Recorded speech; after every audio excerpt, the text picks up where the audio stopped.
Desde o início da tragédia no Rio Grande do Sul, eu deixei claro, sou gremista. Não digo que sou doente, porque doente tem cura, eu não tenho. Sou fanático. Mas acima de tudo, eu sou gaúcho e consigo enxergar o futebol de forma racional. Então, eu prometi para mim mesmo, e depois fui a público garantir, que até o final de junho eu deixaria de lado o clubismo e torceria para o Gaúcho Futebol Clube, para todas as 9 equipes gaúchas que estão disputando divisões nacionais.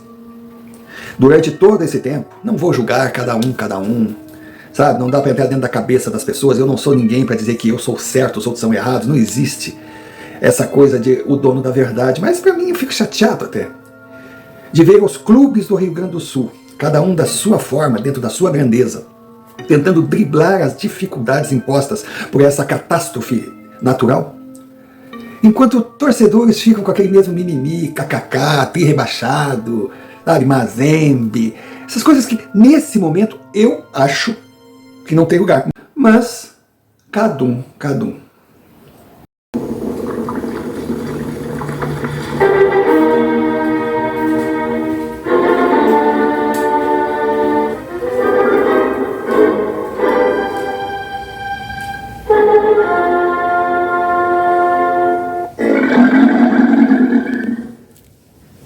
Esse vídeo, ele segue aquilo que eu prometi, mas lógico, só até a página 2. Então eu vou começar falando do Esporte Clube Internacional.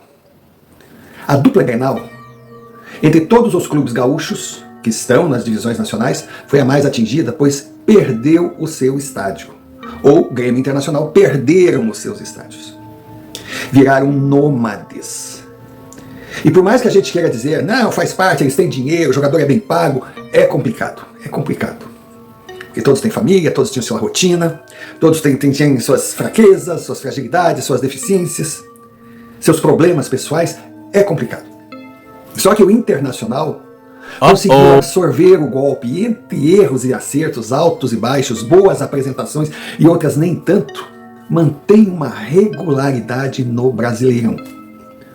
Na Sul-Americana, não conseguiu classificar, vexame, pode até ser, mas está no mata-mata, está vivo na competição.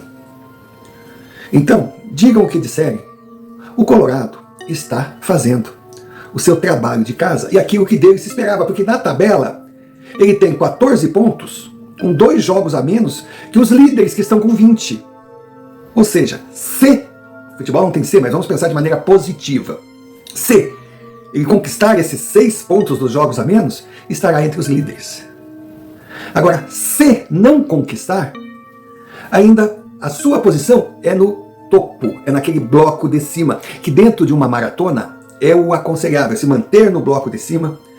A diferença de pontos é muito pequena, hora em primeiro, hora em quinto, uma derrota muda tudo, a cada rodada uma história, e quando chegar lá pela 26ª até a 30ª rodada, ver quem tem sprint final, elenco, e dar a disparada em busca do título, ou uma classificação direta para a Libertadores, ou até mesmo para uma pré-Libertadores. Ou seja, o Internacional está, sim, dentro daquele grupo que pode sonhar no Brasileirão.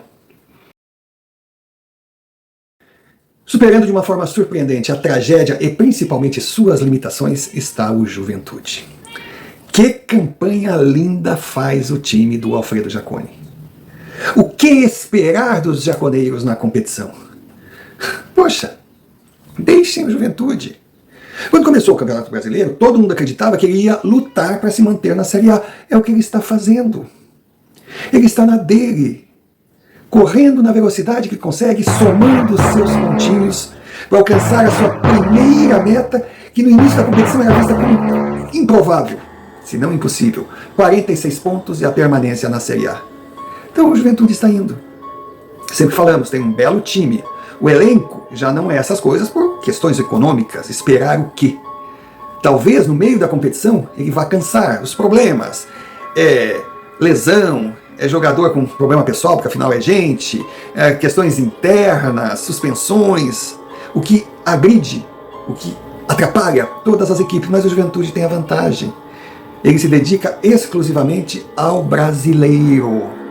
Ah, tá disputando Copa? Tá, mas ele quer o brasileiro. Então o Juventude está indo muito bem, obrigado.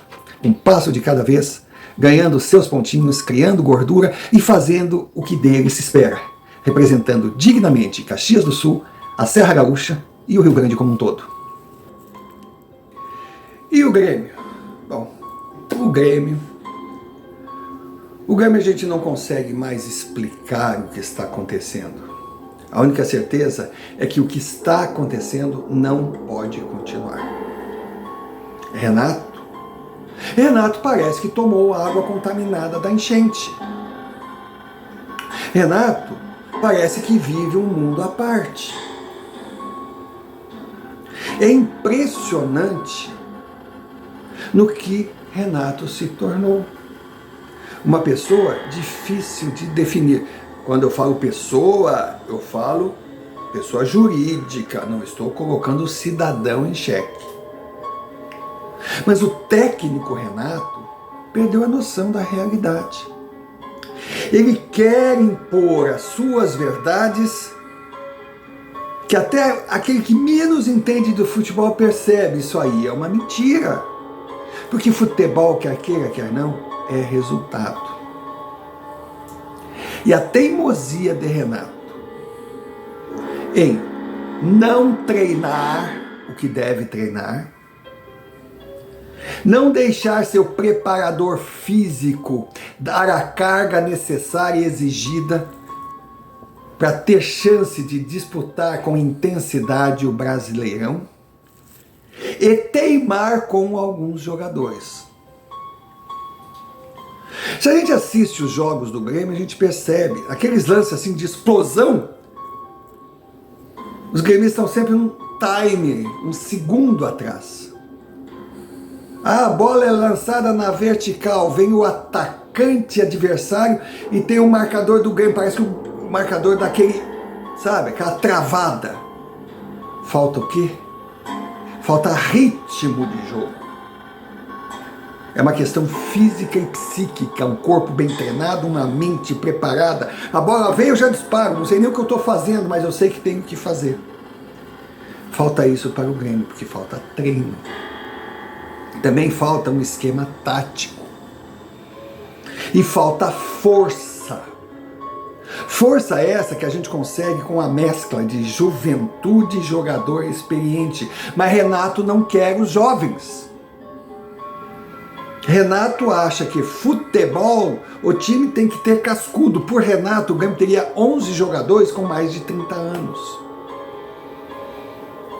Então um time mal treinado, time mal preparado, quando entra em campo, com seus velhos de sempre, é lento, ocupa espaços, mas na marcha lenta. Bolinha pra cá, toquinho pra cá, bolinha pra lá, toquinho pra cá, mas não agride. O Grêmio não faz gols em ninguém, porque cria poucas oportunidades. O último jogo contra o Fortaleza foi um exemplo. Ah, mas poxa, o Nathan Fernandes perdeu um gol no final. Tá bom, mas atacante, em média, a cada 3, se guardar um, nossa, é matador. Agora, atacante do Grêmio tem uma chance só no jogo. Porque o Grêmio não cria. E Renato entra com um time doente. Aí no segundo tempo faz substituições e transforma o time em alguém na UTI, próximo à extrema-unção. Porque enquanto Renato insistir com Fábio, totalmente perdido na lateral direita, Reinaldo, que caminha em campo, Natan Pescador, que é um absurdo que não vale nem a pena comentar, e JP Galvão, que pode ser tudo menos um centroavante. Eu digo, por que Renato, você não tem uma alternativa, pois montou um elenco horroroso, cheio de volantes, mas sem laterais, sem atacantes? Então por que ele não coloca o Kaique de centroavante? Aí alguém vai dizer, mas vem cá, tu é louco? O Kaique é goleiro, não é centroavante. Pois é, o Kaique não é centroavante, mas o JP Galvão também não é. Ah, o Kaique não sabe jogar com a bola nos pés, ele se atrapalha. Ué, mas o JP Galvão também. Então o Grêmio ele tá com 6 pontos. Ah, mas tem 2 jogos a menos, e daí? Vamos pensar de uma maneira racional. Ele vai para sua 3ª rodada no Z4. As outras equipes estão vencendo. Sabe o que isso significa? Que daqui a pouco, mesmo que o Grêmio ganhasse essas 2 partidas que tem a menos, ele iria permanecer no Z4. E o Renato chega com a maior calma, diz para os torcedores que assim mesmo acontece, que o primeiro semestre, o primeiro turno será nessa toada. O cara tá louco? E ele acha isso normal? Se o segundo turno for nessa toada, o Grêmio terá que correr atrás da máquina nas últimas rodadas, não tendo time para dar esse sprint. O Grêmio está se afundando. Então, o presidente Guerra, uma eminência parda que não aparece, está na hora de assumir. Porque, da forma que está, Renato, na próxima rodada, terá que mostrar a que veio. Porque se perder, e ainda restar um pouquinho de sanidade na direção do Grêmio, Renato está fora. Se vencer, ele vai respirar. Se empatar, ele fica, mas com 50% ainda de pendência a mostrar nos próximos jogos. Ah, mas a próxima partida é Grenal. Eu vou falar da mística do clássico depois. Mas agora, em termos de campeonato brasileiro, é apenas mais uma partida. 3 pontos. E o Grêmio tem que parar de declarações estranhas em coletivos e começar a mostrar futebol. E agora falemos dos nossos outros representantes em campeonatos brasileiros. Série C. Série C nós temos o Ipiranga ainda se saindo acima da média dos outros. O Ipiranga é um time bem montado, é um time que, apesar de ter 2 jogos a menos, está em 8º lugar na competição, ou seja, está entre os 8 que irão para a próxima fase, porque a Série C é assim, 20 clubes, eles se enfrentam num turno único. No final desse turno, os 8 primeiros vão para uma segunda fase, onde são divididos em 2 grupos de 4. Os 2 primeiros colocados de cada grupo já estão na Série B e vão disputar o título. E os 4 últimos colocados da primeira fase caem para a Série D. Então o Ipiranga está fazendo a sua parte. Uma campanha regular, que se não tiver uma queda de produção vertiginosa, irá garantir a classificação para a próxima fase, que é o que interessa. Se classificar em 8º ou em 1º, o peso é igual. Aí vem o Ser Caxias, debutante na Série C. E por ser novo, por estar caminhando por uma trilha desconhecida, o Caxias vem de altos e baixos. Está muito próximo do Z4, da área da degola. Mas também está próximo dos 8 primeiros. Ele está naquela fase intermediária com 2 jogos a menos. Se o Caxias continuar se impondo em casa, conquistando alguns pontos fora, certamente terá grande chance de estar entre os 8, mas mesmo que não consiga, o fantasma do voltar a D, pelo menos hoje, está afastado. Que é o que não acontece com o São José. Ai, o Zequinha. O Zequinha é a lanterna da competição. Ah, mas com 2 jogos a menos, mas não quer dizer, o Zequinha não mostra força. E o Zequinha está vivendo um problema que a gente não entende o que a diretoria do clube quer. Porque o glorioso, o romântico, o raiz Passo da Areia, só quem conhece aquele estádio pode saber o quanto ele é aconchegante, o quanto ele faz parte da história do futebol gaúcho. Foi transformado numa quadra de futebol society. Colocaram lá um gramado que deveria ser sintético, mas está longe de ser um gramado sintético padrão arena do Palmeiras. Não. E gramado sintético precisa de manutenção, o que não tem o do Passo da Areia, porque o Zequinha não tem dinheiro.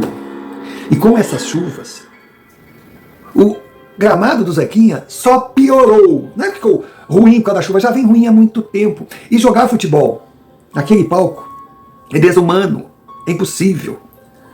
Ah, mas o Zequinha leva vantagem porque conhece. Não, ninguém consegue jogar um futebol naquele gramado. Então o que eles estão fazendo? O São José não tem o fator casa. Muito pelo contrário.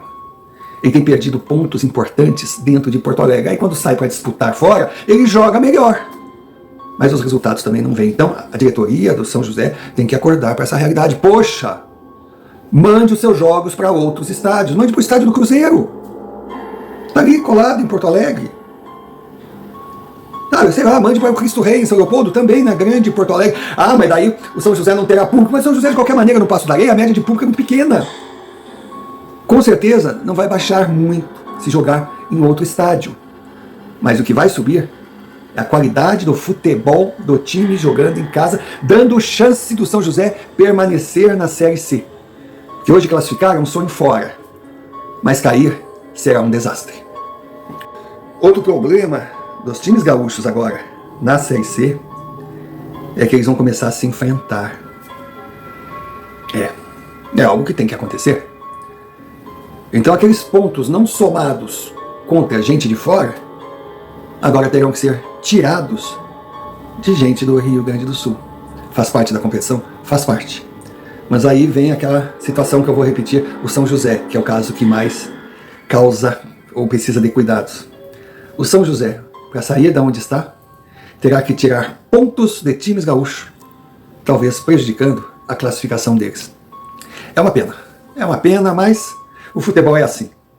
Vamos torcer que tudo dê certo, porque se formos pensar, outras equipes de outros estados também irão se degladiar. Só teremos a resposta na 19ª rodada. E a Série D? Bom, a Série D é diferente. São 8 grupos, com 8 clubes em cada grupo. São 64 times disputando a 4ª divisão com o sonho de chegar à Série C. É uma guerra.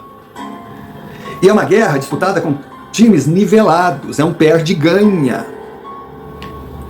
Aí nessa primeira fase se classificam 4 de cada grupo, ou seja, se classificam 32 que vão entrar para um mata-mata. Até chegarmos nos 4.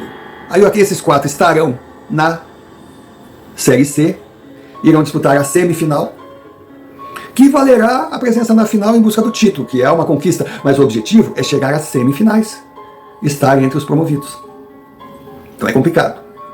Os times gaúchos começaram meio que vacilões, mas agora já estão dando esperança. Já estão dando esperança por quê? Porque estão ali, subindo no meio da tabela. O fantasma do rebaixamento na Série D não existe.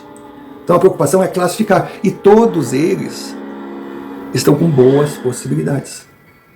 O Novo Hamburgo, que começou meio que desanimando, incorporou. O Avenida, que andou perdendo uns pontos bobos dentro de casa, está meio que embalando. E o Brasil de Pelotas continua naquela toada. Então dá para acreditar, sim. Vamos torcer que dos 3, pelo menos um representante chegue no mata-mata. 2 ou todos, aí seria sonhar demais. Mas o sonho é possível pelo futebol que os times estão apresentando em campo. Uma briga de foice no escuro. Uma guerra que irá até a última rodada. Basta prestar atenção num detalhe. A diferença do 4º colocado, que hoje estaria classificado para o mata-mata, para o Lanterna, é de 2 pontos. E finalizando, estamos na semana Grenal. Bom, então, essa é a semana que eu abro como exceção, que não tem como torcer para os dois. E, logicamente, eu sou gremista. Então, hoje, nessa semana, eu estou assim, naquela ansiedade pré-Grenal, que é mais tensa do que a espera uma maternidade para um menino de 17 anos que está com a esposa ali pronta a dar à luz ao seu primeiro filho. Eu me sinto uma criança sob pressão. Mas deixo claro que nesse momento não estou quebrando a minha promessa torcendo contra o Inter, não. Eu estou torcendo em favor do Grêmio. É Grenal. É o que eu costumo dizer. Grenal é Grenal, o resto é só futebol. Grenal não tem favorito, porque se favorito tivesse, Grenal não seria. O Grêmio precisa vencer Mas, tirando os pontos necessários, nós estamos falando de Grenal. Ele precisa vencer, porque Grenal é um campeonato à parte. O Grenal, ele torna jogadores medianos em ídolos históricos e ele é capaz de queimar craques. Grenal não tem racionalidade, Grenal tem rivalidade. E nesse clássico, há favorito? Já disse, não tem como. O Inter é superior, o Inter é isso, o Inter... Tudo bem, mas todas as diferenças se acabam no Grenal. Se fossem duas outras camisas vestidas por esses times, eu diria, o Inter tira de letra. Mas é Grenal. É no Grenal que a gente separa homens de crianças, onde um jogador que vinha capengando, que nada fazia, cresce. Onde o craque do time some. Tudo é possível, inclusive nada. Então vamos ao Grenal.